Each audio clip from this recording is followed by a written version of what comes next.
Okay, welcome everybody. It's a great honor to have everybody with us this evening for this fantastic launch to our Zoom speaker series. And stay in touch, ladies and gentlemen, for future speakers.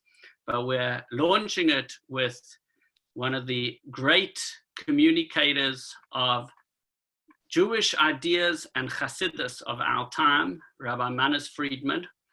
I have done much of my learning of how to teach from Rabbi Friedman by listening to the thousands of hours of recording that he has done over the years, especially for the Tanya class that I give every Friday. I always listen to Rabbi Friedman's Tanya classes before doing that. And I've learned a tremendous amount from him. And it's just a tremendous honor and privilege to be with everybody this evening for this Zoom conversation for our community with Rabbi Friedman. Many people here saw some of those videos that Rabbi Friedman had put out before, at the beginning of this whole story of the coronavirus.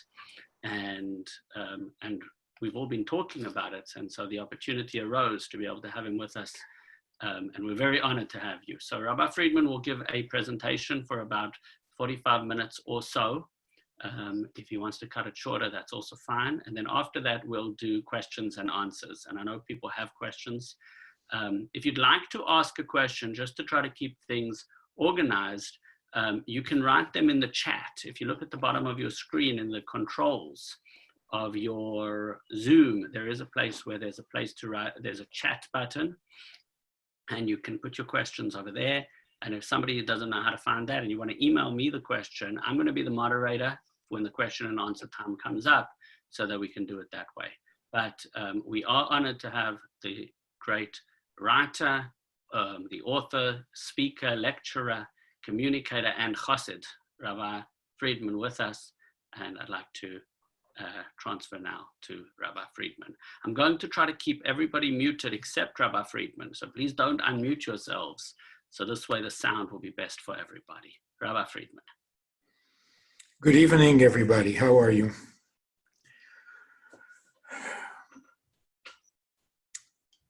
We celebrated Pesach not long ago, and that is the anniversary of our freedom from slavery.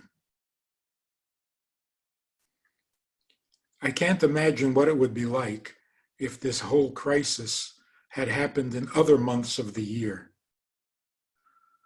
These months, the month in which it really all hit the fan, was the month of Purim. Then came the month of Pesach. Now we're in the month of Iyar, the best months of the year for the Jewish people. So what do we learn from Pesach, and how does it relate to what we're going through?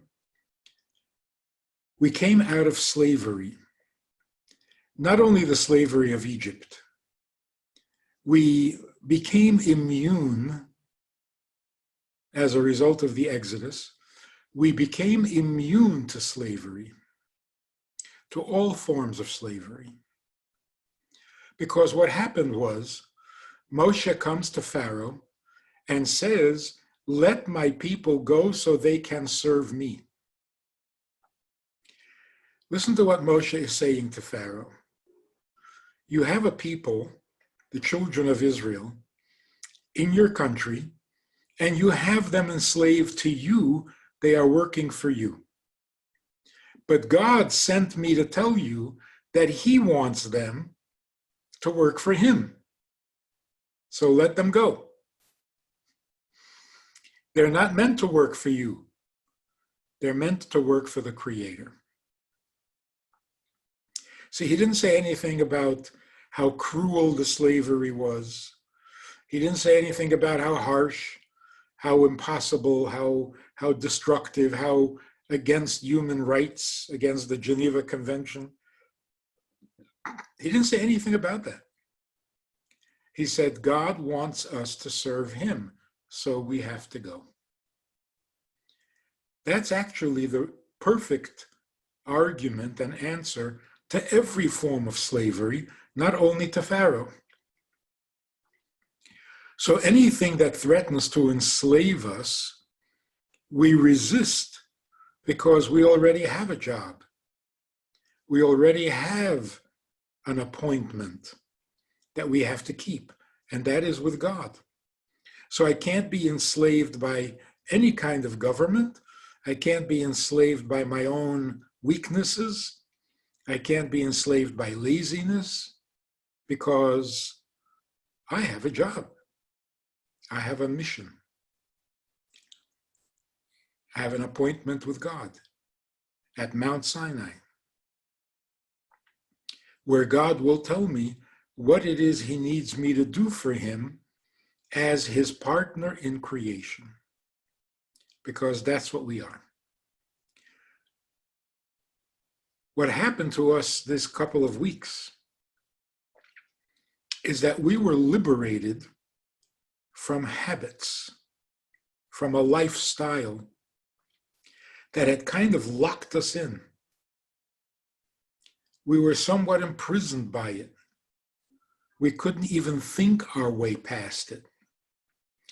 And then along comes this virus, and all of a sudden, those habits are gone. If you remember, when it was first announced that there would be a quarantine and that you would be in the house with your family full time, remember all the jokes and all the panicking and all the concern, like how are we going to survive this? 24 hours with the kids at home? Or 24 hours with each other at home? It was an uncomfortable, disturbing thought.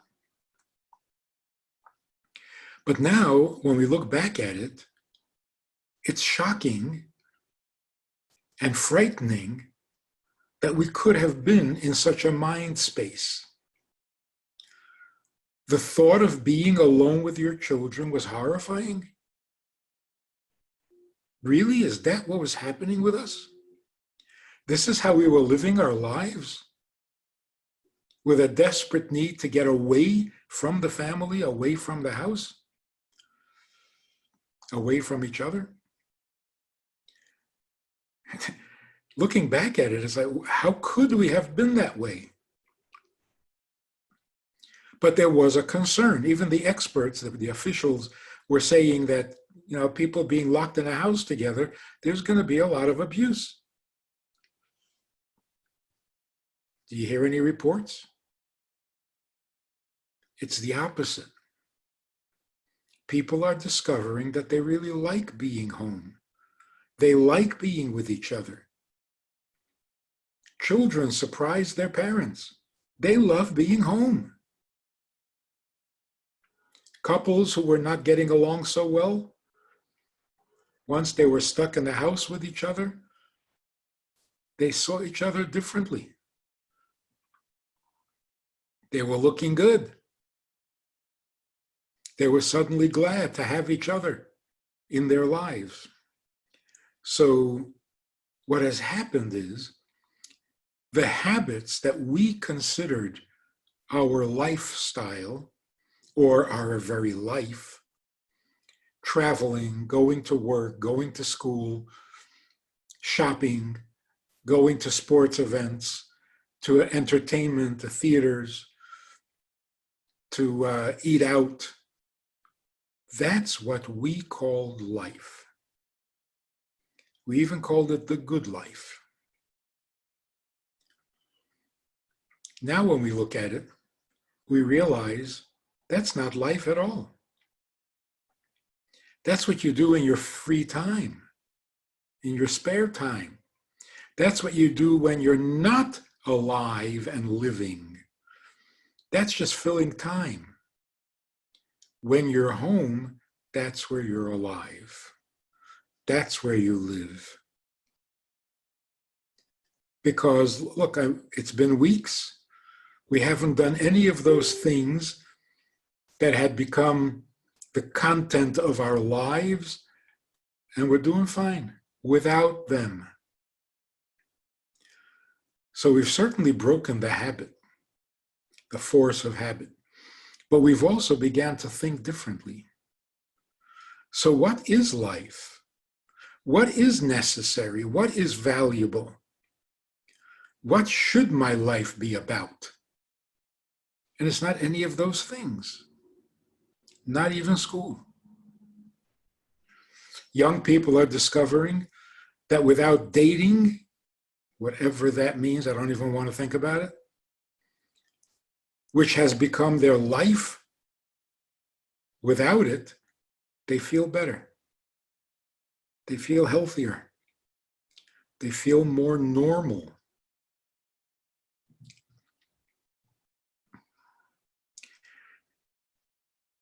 Hopefully, when this thing is over, we are not going to go back to life as it was, because it wasn't worthy. It's not the kind of life we really believe in or want. So we're going to have to go back to a much better world, a much better lifestyle, a much higher set of values, and a much deeper appreciation for what our lives really are. So there's this cute story about a guy who says to God, I have no life. I don't have a life. I'm down to $20. It's all I've got. God says, give me the $20 and I'll give you a life. He says, okay, but if I give you the $20, I won't be able to buy gas for my car. God says, you have a car? Give me the car and give me the $20 and I'll give you a life. The man says, okay, but if I give you my car, how am I going to get to work? God says, oh, you have a job? Give me the job, give me the car, and give me the $20, and I'll give you a life. He says, all right, but without the job, how am I going to pay the mortgage? God says, you have a house? Give me the house, give me the job, give me the car, and give me the $20, and I'll give you a life. He says, yeah, but if I give you the house, where's my family going to live? And God says, you have a family? Give me the family, give me the house, give me the job, give me the car, give me the $20, and I'll give you a life. So fine. God says, great. Now, here's $20. Here's a car. Here's a job. Here's a house. And here's a family. Now you have a life. We have a life. And yet we run around everywhere, even crossing oceans, flying off to foreign countries, looking for a life. We have a life. And it's our home. It's our family. It's a very positive lesson. So we experienced our own exodus. We were taken out of our slavery. We're thinking clearly now. We're seeing ourselves more maturely, wiser,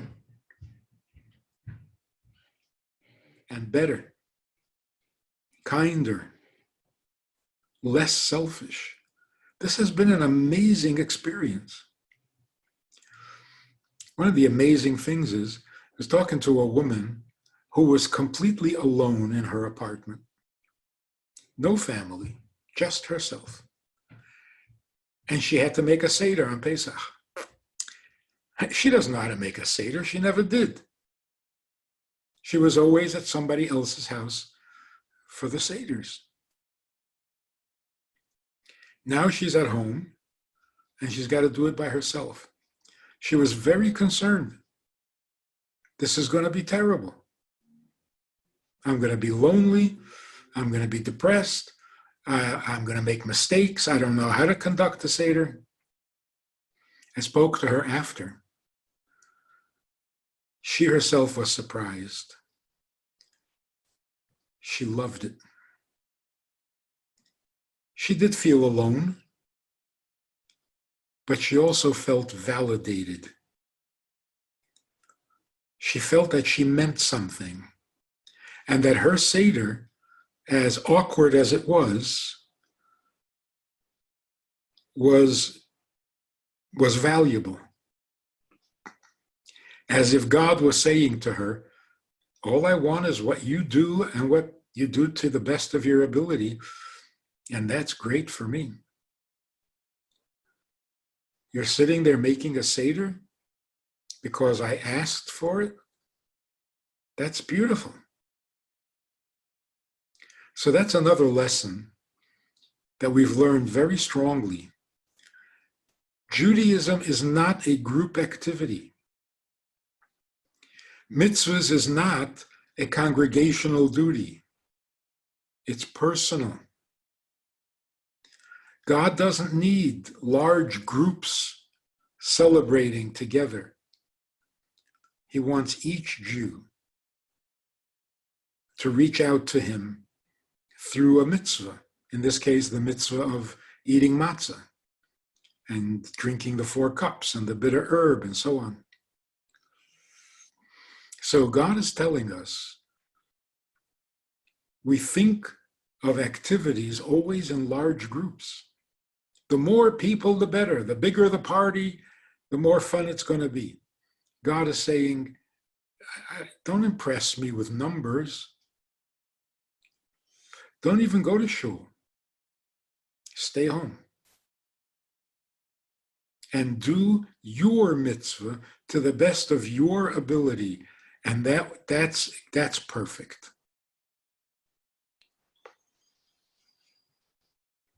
As somebody pointed out, as old as God is, he doesn't have any grandchildren. Isn't that sad? God has no grandchildren.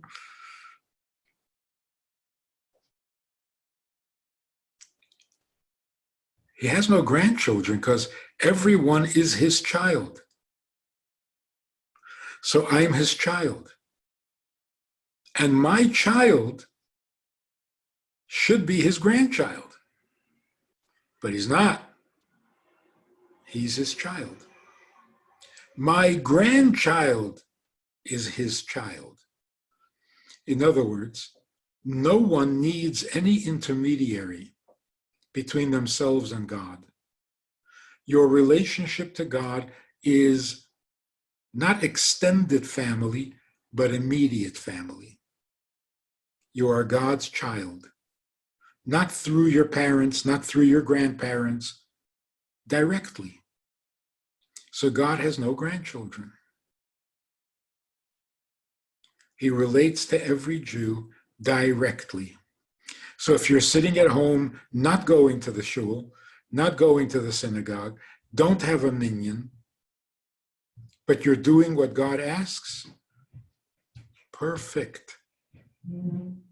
Better.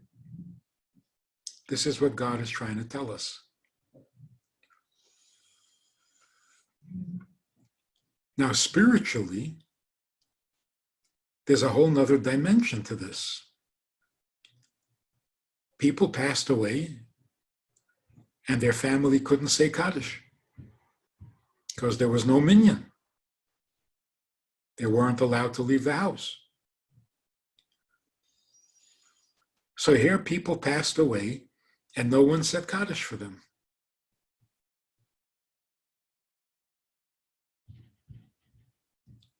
That would be considered the ultimate tragedy in normal times. Because when a person passes away and there's no one to say Kaddish for you, that is so sad. That's a tragedy in Jewish life. We hire people to say Kaddish if there's no family or the family is not interested. And here, you couldn't even hire people to say Kaddish because nobody was allowed to have a minyan. Nobody was going out. So spiritually, is that not a disaster? So again, God is telling us something magnificent. Usually, when a person passes away, they go through a difficult adjustment from being a human being, an earthy being, body and soul, to being just soul, just heavenly, without the body. That adjustment can be very difficult. For some people, it takes 12 months to settle down and get comfortable being a soul without a body. You know, after 80 or 90 or 100 years of being with a body, you kind of get attached. Now all of a sudden you're without a body. You don't exactly remember how to be a soul without a body. So there's an adjustment. Some people do it quickly. Some people do it easily, smoothly. Some people struggle. And you can struggle up to a year. So what do we do? To help ease that transition, we say Kaddish. We get people to bless God in the name of the deceased.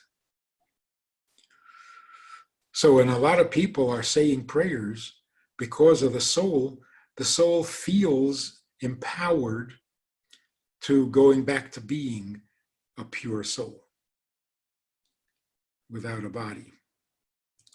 Now, God arranges, for reasons that only He understands, that there should be a quarantine and that there should be no minyan so that no Kaddish can be said. What is God doing? He's telling us that the souls that just passed away, they don't need Kaddish. This is an unusual time. And those who are passing away in this condition, they don't need Kaddish said for them. They're going straight to heaven. That's a huge compliment. Huge compliment. Only the greatest of souls in history have been able to go straight to heaven and needed no Kaddish. So if you go online, you're going to hear people saying things like, we're being punished, we got to get our act together, we're not behaving right, we're committing this sin and that sin, we've got this wrong, that wrong. That's a very nasty thing to say. It's just not nice. When people are suffering, you do not blame them for their suffering. That's not menschlich. Our job as the descendants of Abraham, our job is to object to human suffering even when we know that God is doing it.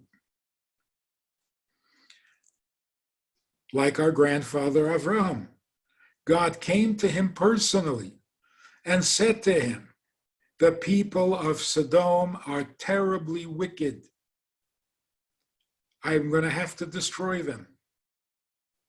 What does Avraham do? Avraham doesn't say, hey, you're God, do whatever you want. It's your world. Go ahead.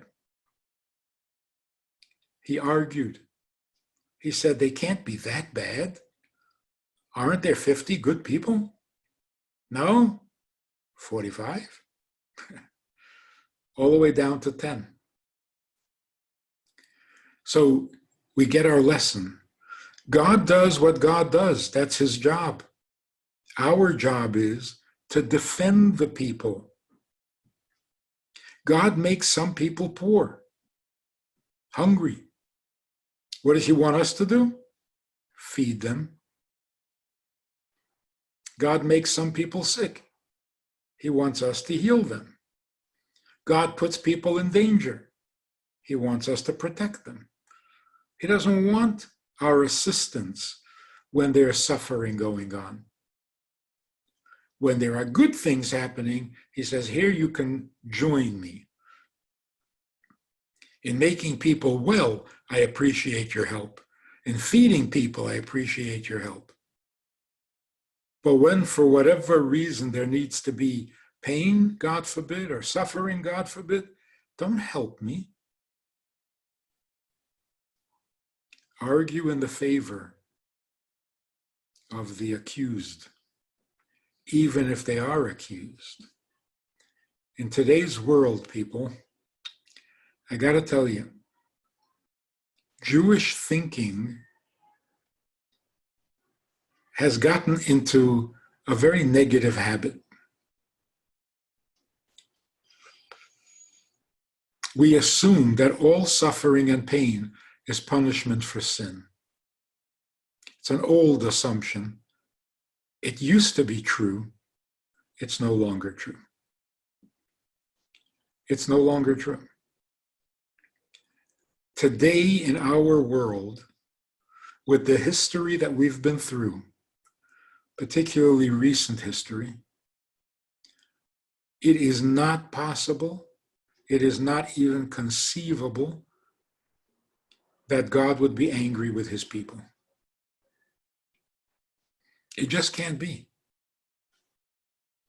It can't be that God is anything but proud and pleasantly surprised by the devotion, the commitment, the loyalty that the Jewish people are showing today after 2,000 years of indescribable misery.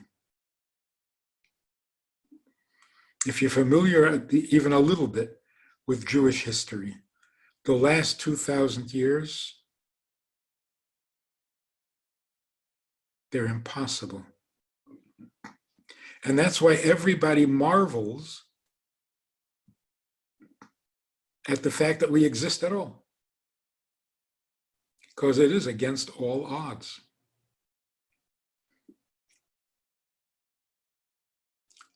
Country after country, king after king, emperor after emperor,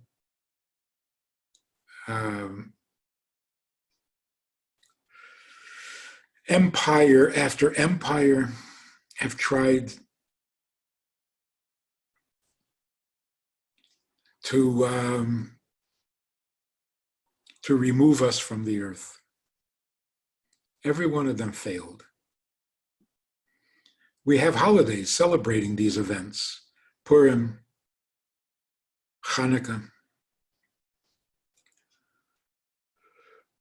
The biggest miracle of all was in our time, when not one king or one empire decided to destroy Jews, the whole world.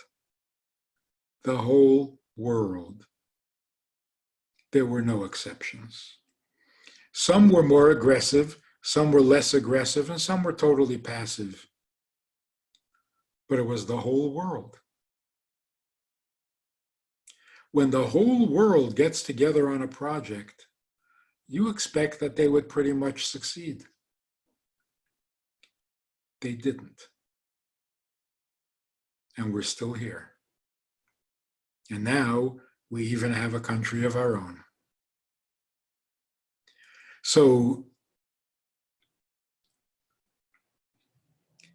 after all of this, is it at all possible, conceivable by a wildest stretch of your imagination that God can have complaints that we're not good enough?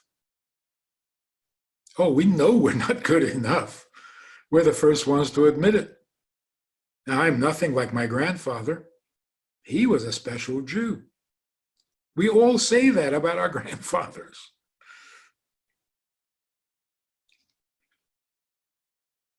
We know that.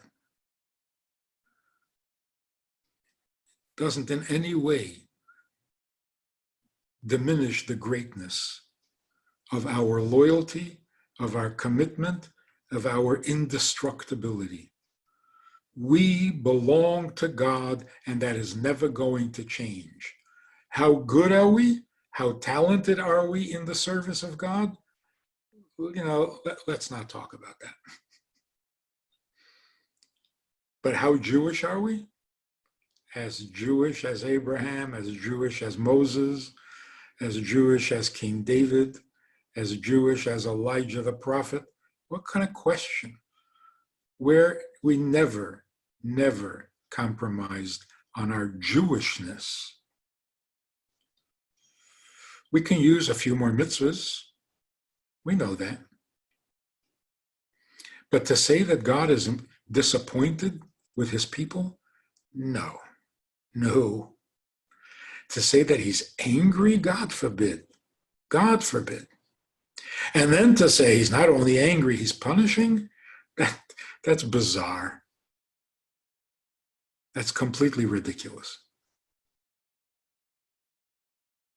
Even a human king would not be that indifferent to the greatness that we have shown. Certainly God, who is the judge of all judges, knows how to judge properly.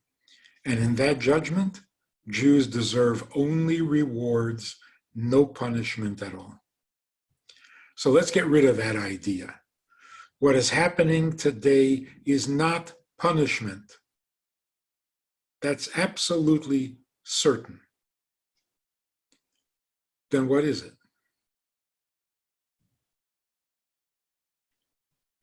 Let's talk about those who are alive. What it is a reset button. We were just liberated from bad habits, habits of behavior and habits of thinking. We took a Hollywood-style life and tried to live it. It's not good. It can't work. So God liberated us from those habits, and now we're thinking clearly. Now we're realizing what's what. So here's what's going on in the big picture, in the cosmic picture.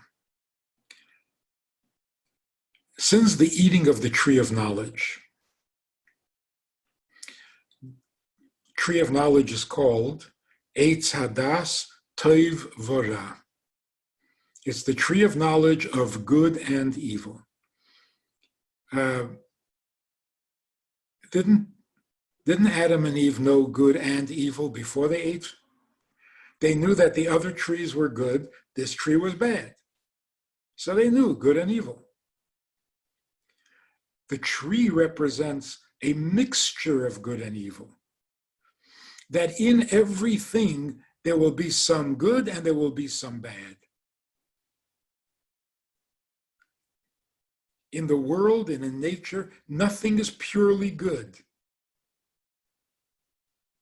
Nothing is purely bad. Only mitzvahs are purely good. Sins are purely bad. But that's not nature. That's God's taste. That's morality. So good and evil are mixed together. Where there's good, you're going to find a little evil. Where there's evil, you'll find a little good. And when they're mixed together, it's very hard to choose the right path. I mean, even the simple example of medications. Medications are fantastic. They're so good for your heart. Of course, they're not so good for your liver. Just an example of how things. This food is very good and healthy in one way, but again, it causes some problems in the other area. People are nice, people are kind, but, get in a bad mood, Okay, so it's very hard to walk the tightrope between good and evil because it's so confusing. So evil hides in places of goodness, and goodness is concealed by the evil that surrounds it. Before the coming of Mashiach, we are told that there will be a clarifying effect where evil will be seen as evil and good will be seen as good. And it's going to be a confusing time because goodness will come from people you never expected. And evil will come from people you never expected. So things that were hiding will come out and be revealed and therefore more easily resolved. When evil is pure evil, it doesn't last long. It doesn't last long. I'll tell you an interesting little story. Many years ago, a man wrote to the Rebbe in Brooklyn, and he said, I feel horrible. I have been very bad. I'm disgusted with myself. And I read someplace where the Rebbe says that everyone must be happy. But how can I be happy? I've been terrible. The Rebbe wrote back saying, no matter how bad the bad is, you still have to be happy because life is still good. The man writes back to the Rebbe. He says, Rebbe, if you knew how bad I was, you wouldn't tell me to be happy. The Rebbe writes back to him. And the Rebbe says to him, I'm not sure that you know how bad you are. As bad as you think you are, you're worse. And I'm still telling you to be happy. So first of all, the message. There's never an excuse for not being happy. Even in pain, you can be happy. But secondly, when the Rebbe says, I'm not sure that you yourself know how bad you are, why would the Rebbe suspect that?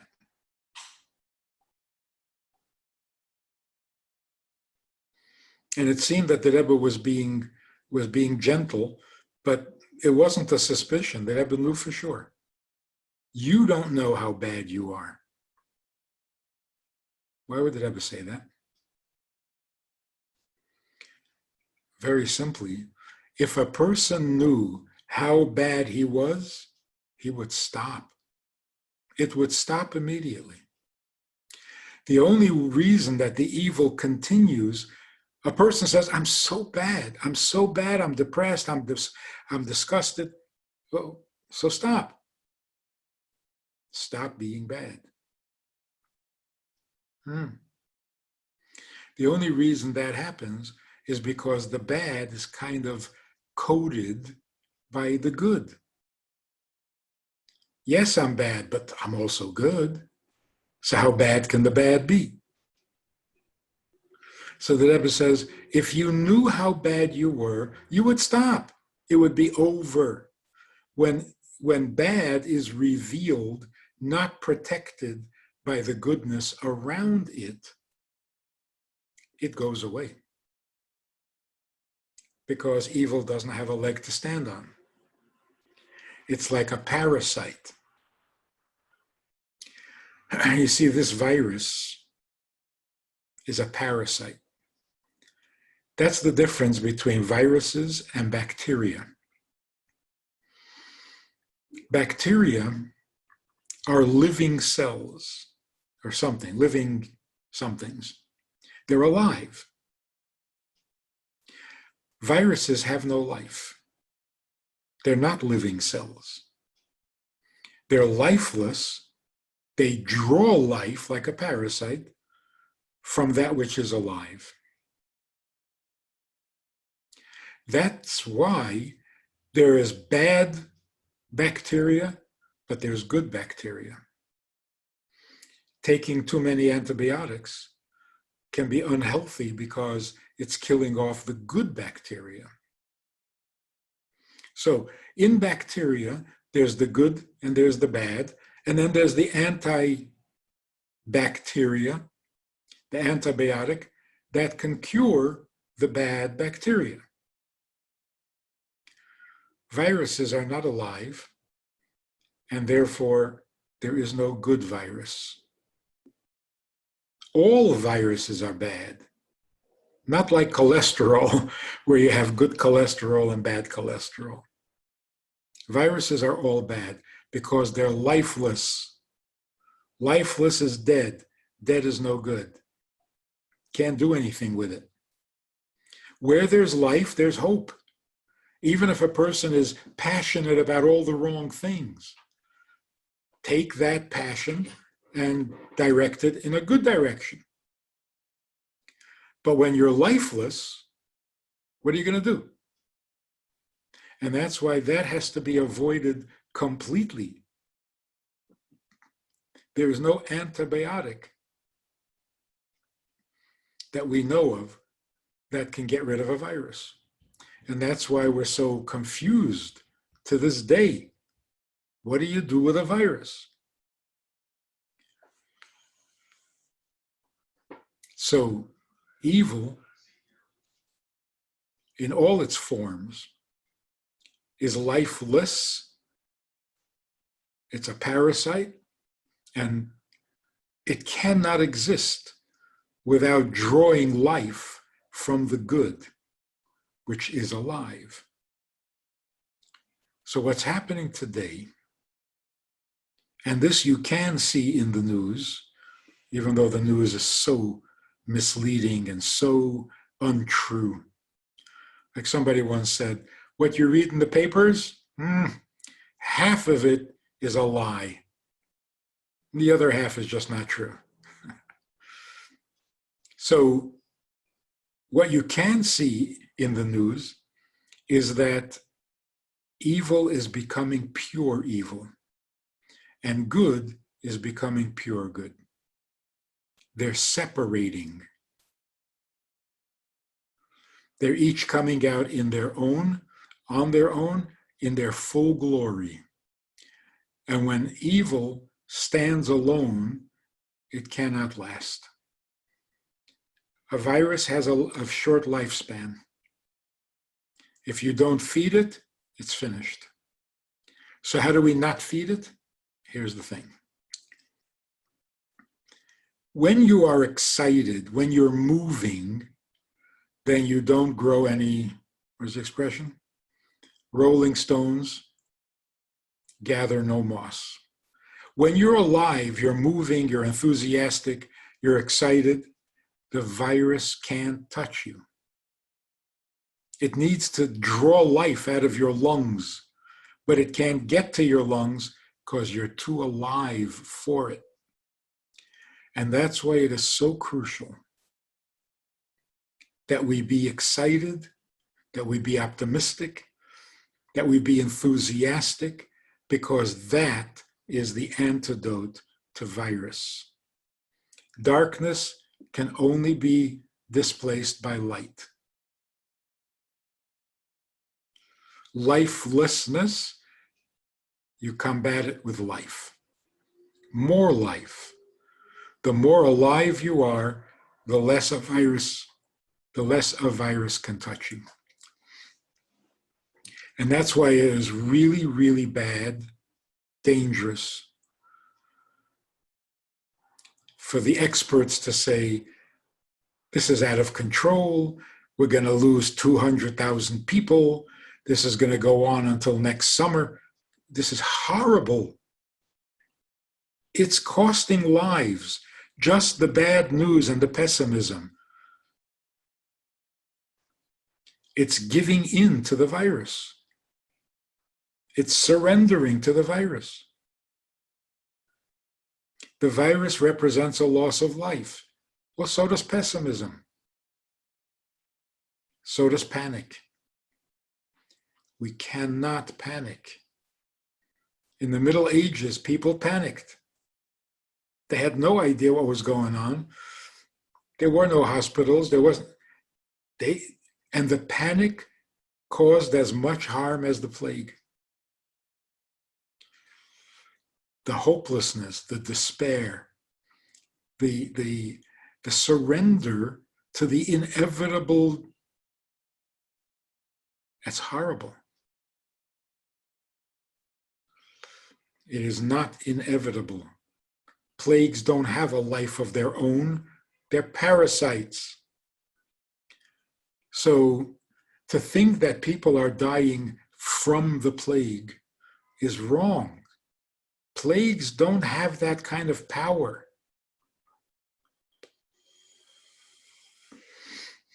And it's also so disrespectful to say of a person, a human being, and very good human being, that what killed him was a microscopic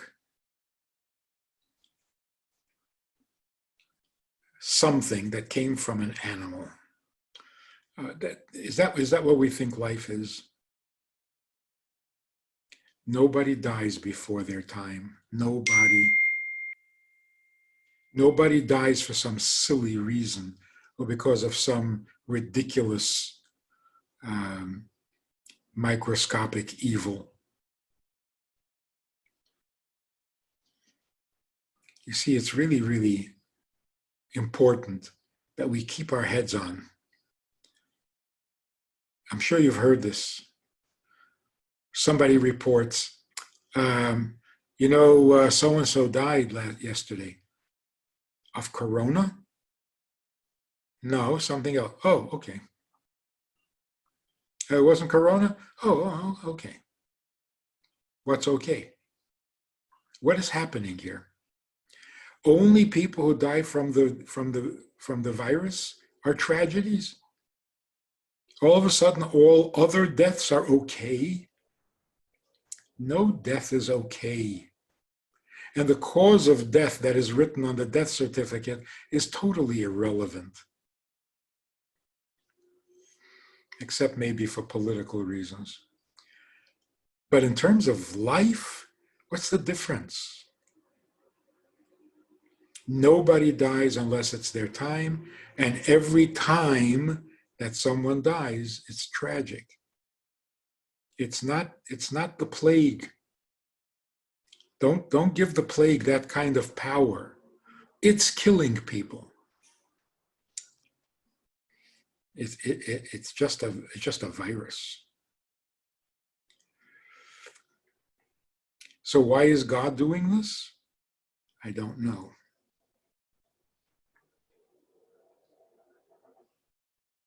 But the reaction to it has been very positive. We deserve a lot of credit. We're allowing the goodness to come out. Just when you would think people would become totally selfish. Every man for himself. Hey, I got to survive this thing. I can't be bothered with you. I got my own problems. See, that's not happening. People are thinking of others. The opposite of narcissism. So we should be proud of ourselves.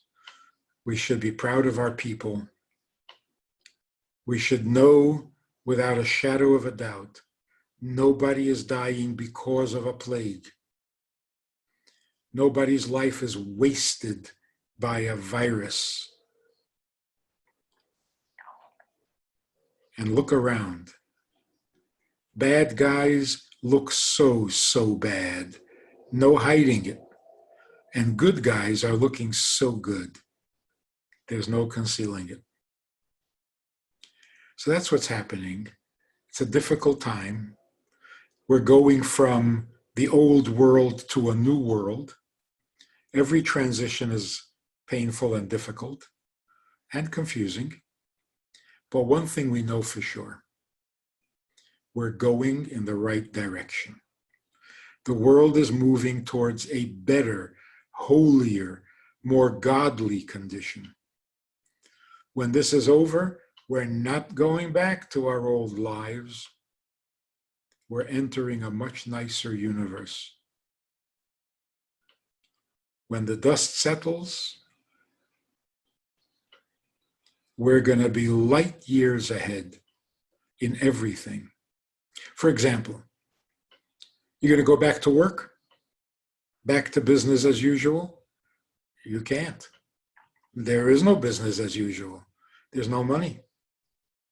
Everybody's bankrupt. So what are you going to do? Open your store? There are no customers. Nobody has money to spend. The country is bankrupt. So what are you going to do? Borrow money from another country? All countries are bankrupt. So you're going to sell products, you're going to export, you're going to import. There's no money. So the only way this can work is if everybody works together and simultaneously and exchanges money and goods, which means we're going to have to help each other rather than compete with each other. Is that not a nicer, better world? So stand by for good news. Amazingly good things are happening. It would be very nice if we could each say, I helped make it better. I wasn't just a spectator. I did things to make it better. What kind of things? Microscopic. I didn't put together a congregation. I didn't build a shul. I didn't have a minyan. I just did the mitzvahs I could do at home. Microscopic. I did little kindnesses, a phone call, a smile. Shared a little food. Micro kindnesses, micro mitzvahs are more powerful than microorganisms or micro diseases. So if tiny little things that only the microscope can see can make such devastation, then tiny little mitzvahs that nobody sees, nobody needs to know, in the privacy of your own home. You're a better wife, you're a better mother, you're a better husband, you're a better father, you're a better neighbor, you're a better parent. Tiny little things. Nobody is going to pat you on the back. No one's going to give you a medal. God is telling us, I don't need heroics anymore. We had great heroes who had to accomplish heroic things in order to move the world forward. But we've come forward so far, we don't need any more heroics. We just need the finishing touches. A little mitzvah here, a little mitzvah there, and the job is done. Micro mitzvahs. That's what's going on. Questions? Thank you, Rabbi Friedman. That's unbelievable. I'm going to try to moderate the questions. There's one, I'm going to start off with one that was put on the chat over here. I'm just trying to figure out how to manage the chat over here. It's a few statements, nice statements, but a question somebody sent me, and I think you addressed it specifically, but I'm just going to mention it again. But it's a question that somebody sent me privately was, so it's all God is essentially what you're saying. And you're also quite optimistic about it because there is no other option. It sounds like, otherwise you're getting into all the negativity. But it does raise some serious theological questions about what kind of God allows this kind of stuff, and people are suffering, and it is very optimistic that the world is changing, but the process is incredibly painful, and that raises questions in and of itself. So I wonder if we can just address that specifically. Before you do, Rabbi Friedman, if I can just ask, if anybody here has a question that they'd like to ask, if you look on your picture, there's 3 little dots above your name, and that's not the way to raise your hand. I'm trying to figure out, there is a way to just, down at the bottom, I think, where it says reactions, down at the bottom, there's, I don't know where it is.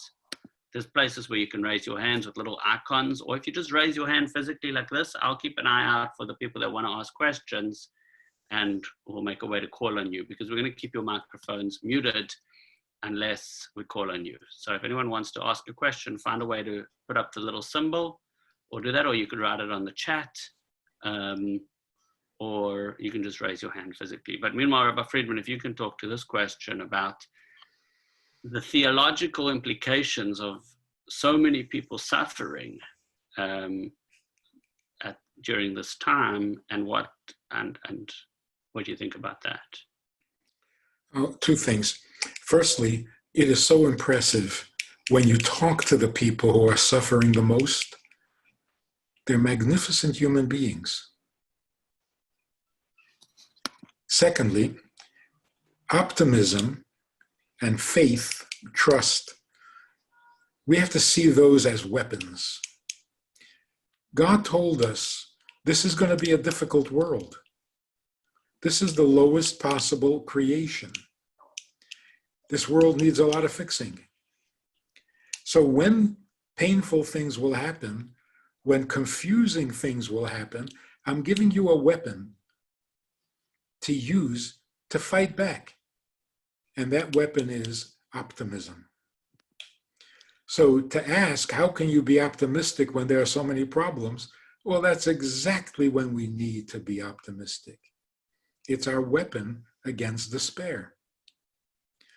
And it turns out that throughout all of history, the optimism proved itself worthy. Things always did get better. So it's not unrealistic thinking. It's not living in denial. It's using the right tool or the right weapon for the right occasion. But let's talk about a very timely and very important subject. What exactly is death? What does it mean when somebody dies? We object to it, we don't accept it, we don't like it. We run away from it. But what is it? What is it? So let's get our thinking clear on this. There is really no such thing as death. There are things that are alive and there are things that are dead. Nothing goes from being alive to being dead. That's a mistake.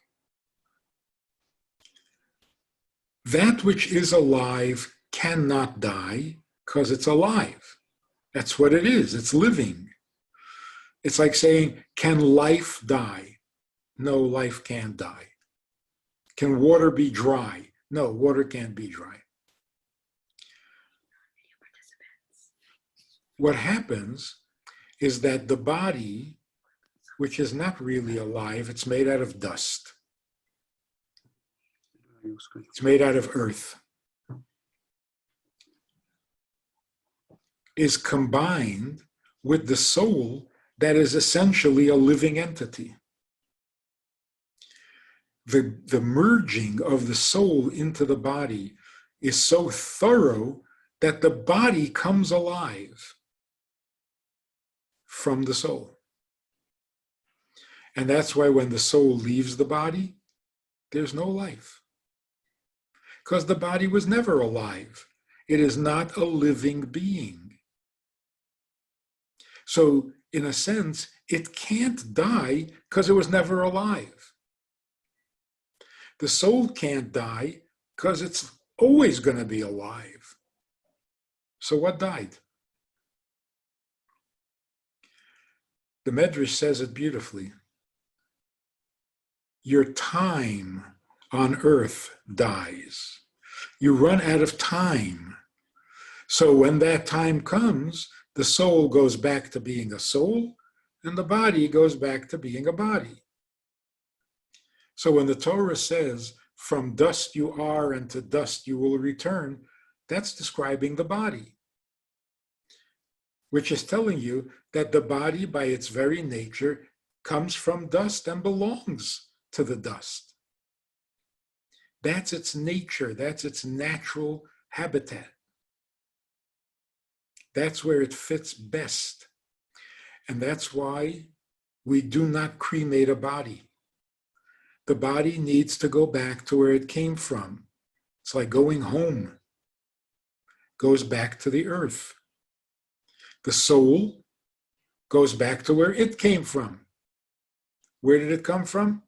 Heaven.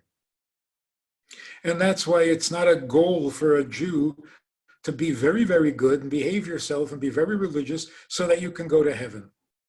You're going back to heaven anyway because that's where souls come from. We want to go back to a better place than heaven.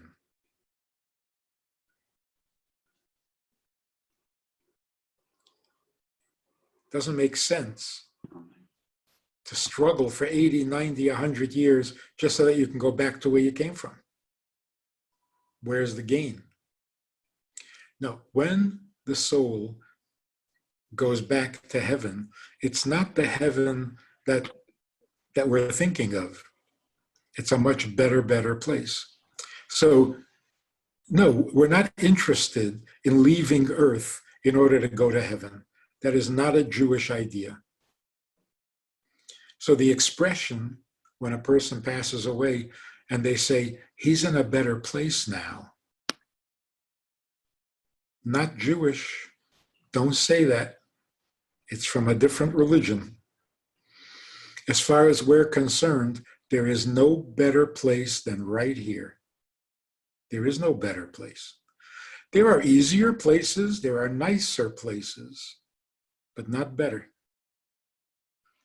So to us, going to heaven is like a retirement home. Very nice, very pleasant, very comfortable, but you're retired. That's not better. Better is to stay here and keep doing good.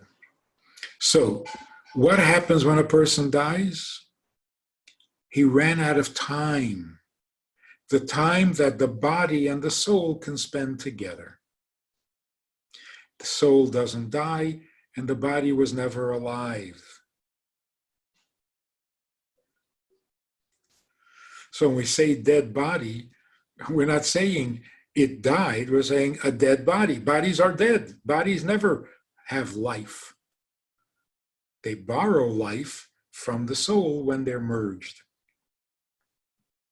So what does the soul retain when it leaves the body? All the pleasures that are physical, eating, sleeping, sex, those pleasures disappear with the body. Because without the body, the soul doesn't feel those things. Those are bodily pleasures. Everything else, the soul retains. The relationships, the goodness, the pursuit of goodness, all the memories that the soul experiences while it's in the body remain with the soul. So everything you saw, everything you heard, everything you felt, everything you learned and know, it all stays. which means the soul retains its personality. It's the person you knew when they were alive. Hasn't changed. If they were strong-willed, they're still strong-willed. If they were soft and gentle people, now they're soft and gentle souls. They don't change. It's the same person, but without the body stuff. So, do they know that you're still alive? Yes. Do they think about you? Yes. Are you important to them? Yes, you are their future. You are their legacy.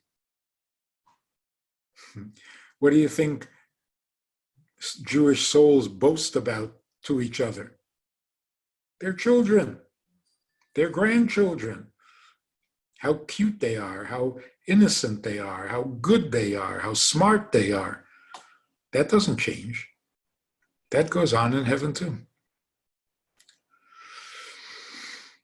And that's why when we say Yizkor, and those souls come to the synagogue and are present in the room when we say Yizkor, we pledge to give tzedakah for them, in their merit, to show them that their influence on us has made us better people. We're giving tzedakah because that's how you raised us. That's the influence you have on us. We know that you would want us to give tzedakah, so we're giving tzedakah. There's no greater nachas that a Jewish soul can have than that. So it's a long answer to a simple question. Thank you, Rabbi Friedman. Another question came through. Somebody asked, if we're all bankrupt or frightened that we won't make ends meet, how can we even contemplate tzedakah? Tshuva and tefillah alone won't cancel the bad decree. The bad decree, whatever that means, if it's a decree from heaven, how can it be bad? And if it's not from heaven, where is it coming from? There's only one God. So I'm not sure even what that means. But this decree has a very short shelf life. It's practically over already. It's fading. So I'm not sure that we need to do anything heroic or unusual to make this thing end. We do have to take advantage of all the good that can come from it. That's for sure. So it's not up to us to stop the plague. That's a little too grandiose. You know? How are we going to make a living? How are we going to live when this thing is over? So I mentioned before that it's going to have to be cooperative rather than competitive. But more than that, now that our minds are open, now that we see that going to work and having a career is not what life is meant to be. That's not a definition of life. That's a way of supporting the life that you want to live. We need to be open to the possibility that maybe this assumption that the only way to survive is by having a job and going to work, maybe that assumption isn't true anymore. You know, people are thinking about a 4-day week. Do we really need to work 6 days a week? Maybe 4 days is enough. Maybe we can work in such a way that will make 4 days enough. That's a distinct possibility. Is there some possibility that we can work smarter rather than harder? People used to think that the only way to make a living is to go to college. You don't go to college, you don't get a job, you don't make a living. That's not true anymore. The richest people today never went to college. Or they went to college, but they're not using their degree. They're not using the subject that they majored in. They found some other way to make more money than they ever imagined. So something is shifting. The need to leave the home to go to work in order to come back with the bread, that doesn't have to be. There might be some better way. We need to be open to that possibility. But certainly, without too much of a stretch, the old system of competition, of jealousy, of greed, of materialism, that certainly has got to go. It's just not even necessary. It's not necessary. You don't make money by being more anxious. And jobs and careers are very anxious, anxiety producing. It's not healthy, it's not good.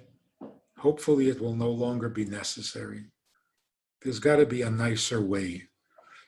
The earth can give us treasures, can feed the world without that much effort. We just have to find the key. So let's keep an open mind. Let's not just look forward to going back to what's familiar. Let's go up, not back. Let's go forward to something better, some different model. Got to think out of the box, because we're out of the box. Don't think your way back in. There's no question that we are not going to starve. We're not that helpless. We're not going to starve. The question is, can we turn the corner and arrive at a world in which it doesn't take a lot of effort to be comfortable and healthy and well-fed? Yeah, it's got to be doable. We just yeah. I think part of that question was for people that have been in a position where they've been giving tzedakah, and now they're in a very difficult situation and don't see how they can give at the level they've been giving before, or want to do that, and what would be the spiritual perspective. You know, they have time now to learn and daven, but what do they do about tzedakah? Give what you can. It's always the case. You give according to your capacity. If you have more, you give more. If you have less, you give less. Be rational about it. If you want to be heroic, that's fantastic. But it's not required. What's required is don't stop thinking of others. Now, after Mashiach comes, will tzedakah still be necessary? In a perfect world, will we give a lot of tzedakah, or there will be no need for tzedakah? There will be no need for tzedakah. There will be no hunger, there will be no poverty. There'll be no need other than spiritual tzedakah. That people who know a lot will be generous with their time and teach those who know less. That's spiritual tzedakah. But material tzedakah won't be necessary. And we're looking forward to that happening. The sooner the better. Thank you. Thank you. I see somebody has his hand raised. Mark, do you have a question over there? You have your hand raised. And then I see, Rona, you have your hand up as well behind Mark, at least. But Mark, you have a question over here? I'm going to unmute you. Yes. Okay. Hi, everybody. I was talking to my wife yesterday, who was listening to a sermon, and she was affected strongly by it, and she came into me into the other room and said to me, Do you know who Viktor Frankl is? Have you ever heard of Viktor Frankl? And I said, well, wait a second. And I got my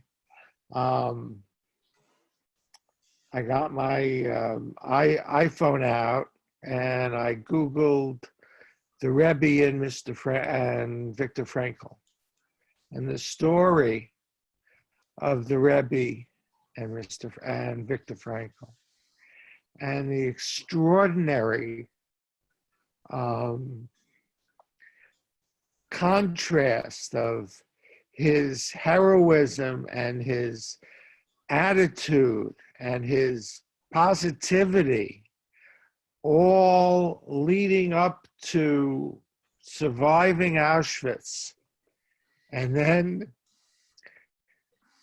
coming back to a more ordinary world in Vienna, where he was shunned by the Freudians and no one went to his conferences, and the things that were important to him to try to express, no one wanted to hear, until some woman. So Mark, I'm sorry, is there a question? Yes. The question is, why does it seem that in times of challenge, we are so much stronger than we seem to be in ordinary life? And is this meant for perhaps from Hashem to be another time of challenge, to bring out the strength, inherent strength we all have in our Judaism? You know, when you said that you took out your phone, I thought you were going to say that you had Viktor Frankl's number in your phone book. Yes, Viktor Frankl created a school of psychology called logotherapy, in which he says that unlike Freud, he doesn't think that a human being's most powerful drive is pleasure. And unlike Adler, the other Jewish Viennese psychiatrist, he disagrees, and he doesn't think that the strongest force in the human being is the need for control. He thinks the strongest force in a human being is meaning. If you see meaning and purpose, you can overcome everything. Where there's no meaning and purpose, we are completely defeated. And the Rebbe approved of that school of psychology. But here's the point. We ignore the purpose and the meaning when everything is comfortable. We don't ask ourselves, why are people born every day? People are born. We do ask, why do people die? So when people are being born, we don't look for meaning. Only when something goes bad, we start looking for meaning. In other words, we know that the negative needs to be justified. Everything painful, everything bad must have a meaning. It can't just be pure evil. It's got to have some purpose, some redeeming silver lining. Otherwise, how could it exist? Pure evil? No.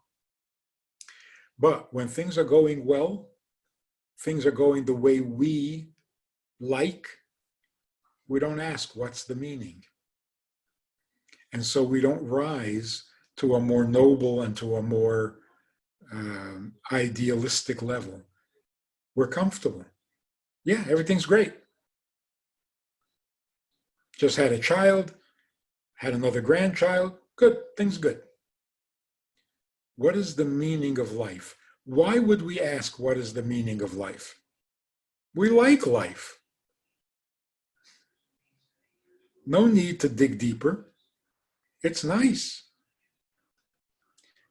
But really, life does need a purpose because it came out of nowhere.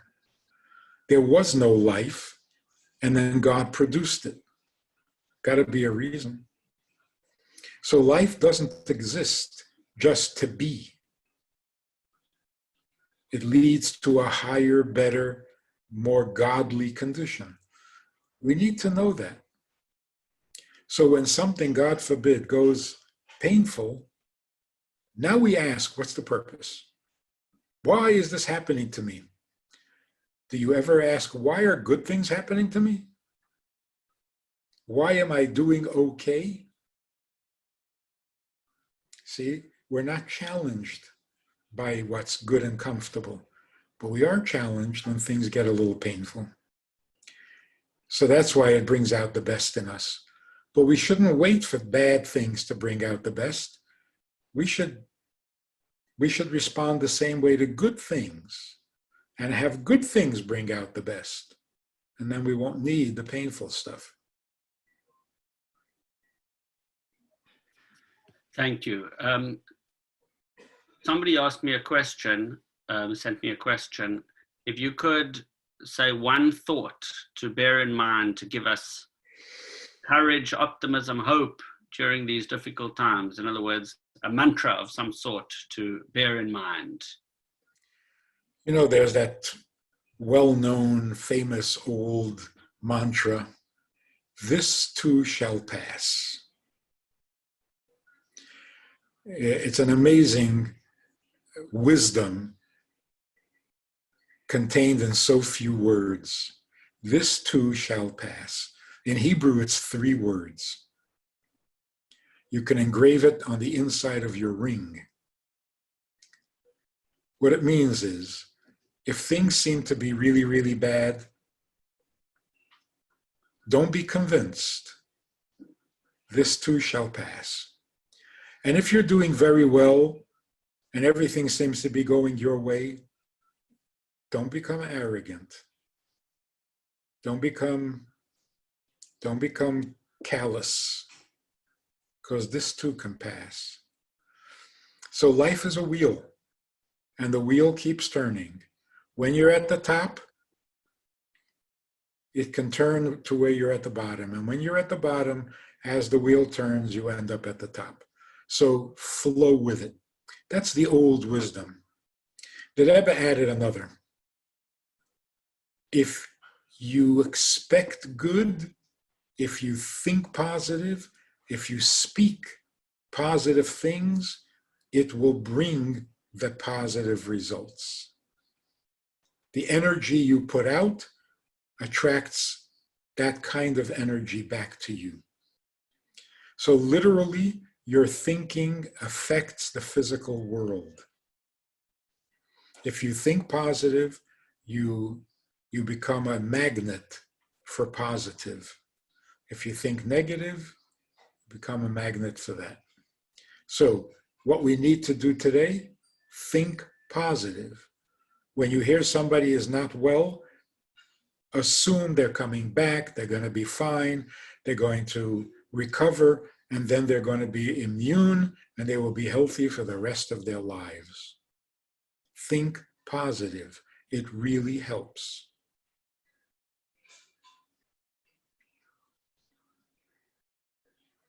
The world is going to be a better place tomorrow. Thank you, Rabbi Friedman. I think we have time for one more question. Is there somebody who wants to ask a question? Rona, I see your hand is up at the back over there. I'll unmute you.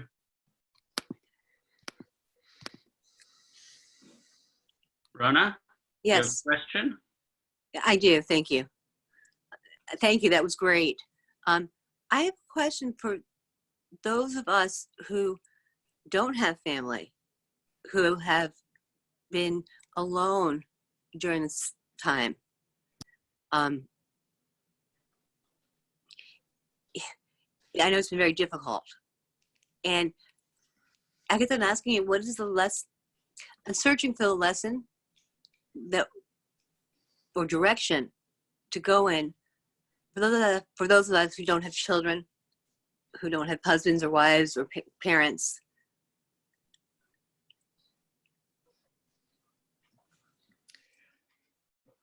whether you have children, whether you have your parents, whether you have family, is only partly your choice. It's the plan. It's what God designed you for. It's what God planned for you 6,000 years ago when he thought of creating the world. So, as much as we like to think that we are responsible for our fate, we're really not. We have a divine plan that guides us, moves us from place to place, puts us into different circumstances. We are always where God moves us, like a master chess player. We are exactly where he needs us at every occasion. So wherever you find yourself, you can say, oh, I chose to be here. I think it was a mistake. I chose to have a family, not have a family, live near my parents, far away from my parents. All of these things are only partly your choice. Primarily, it's God's choice. So wherever we are, we know without a doubt, it's exactly where we need to be. Not by our plan, by his plan. So wherever you are and whatever condition you're in, that's how God needs you. Another story about a guy who became observant. He was in his 40s. He wanted his wife to join him in keeping Shabbos, kosher. She wasn't interested. So he tells me that he's thinking of divorcing his wife.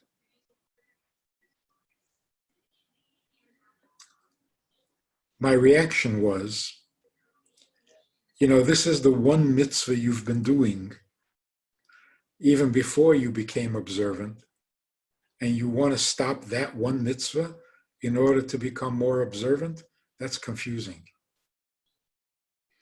The mitzvah you've been doing is the marriage. Why would you stop that mitzvah in order to do more mitzvahs? But more than that, how is it that your inspiration to observe more mitzvahs came at this age while you're married to this woman? You think that's a coincidence? Nothing happened to inspire you when you were single. Now, being married to this woman, God inspires you. What is he telling you? He's telling you he needs you to serve him as a married man married to this woman. If you stop being married to this woman, maybe he doesn't need you anymore. So don't mess up God's plan. You're married to this woman. She's a good woman. God chose her for you. You had a chuppah. You had blessings made over this marriage. Your job is to be observant while married to her so that eventually she will be observant too. And as long as that takes, God is patient. Certainly you can be patient too. So wherever we are, in whatever circumstance, that's exactly the circumstance in which God needs you to serve him. Look at your own circumstance. It's unique. It's probably true that there has never been a person exactly like you in all of history, with the same conditions, same background, same circumstances, same experiences. Never. So when you light a Shabbos candle, no one has ever done that before. Even though Jewish women have been lighting Shabbos candles since our grandmother Sarah. But not like your candle, because you're not like them. So your mitzvah has never happened before, and that's what God needs from you. So don't regret the circumstances. They're perfect. Don't second guess. It's exactly where you need to be. It's exactly where God placed you for divine purposes. All you need to do is take advantage of every opportunity. Thank you, Rabbi Friedman, for that. Any concluding words before we call it a night? Or I know you've spoken a lot, so thank you. I think the main thing is don't think of going back. Think of going forward. A better world. Otherwise, we don't justify the suffering. It's got to get so much better that the suffering starts to feel okay. If it doesn't get that much better, we haven't justified the suffering. Thank you very, very much, Rabbi Friedman. We really appreciate you. My pleasure. Do this with us. We should have lots of good news. Thank you. Lots of good news. Thank you. Unmute everybody for the round of applause. Okay, thank you very, very much. We really, really appreciate that. You shall not rule ruthlessly over him in your sight. Moreover, he nullifies the commandment. Thank you very much. You must open your hand. I'm going